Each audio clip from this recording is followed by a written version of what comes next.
Сегодня я научу вас рисовать Эша из «Парня до гроба». Рисуется он обычно, как все парни до гроба, только с крыльями. Он уже видно после гроба, потому что у него выросли ангельские крылышки. Благодаря тому, что он был в жизни хорошим человеком, не пакостил, не гадил и никого не обзывал матом, ему выдали ангельские крылья и поставили на учет в школу ангелов. Он там, короче, теперь обучается.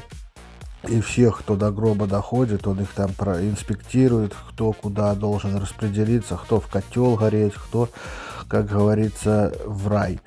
И, короче, он очень крутой, этот вот Эш. Эш его прозвали, потому что, ну, он Эш. Просто так, ну, коротко, как бы, коротко и ясно. Эш и Эш, он и в Африке Эш. Короче, полная хрень.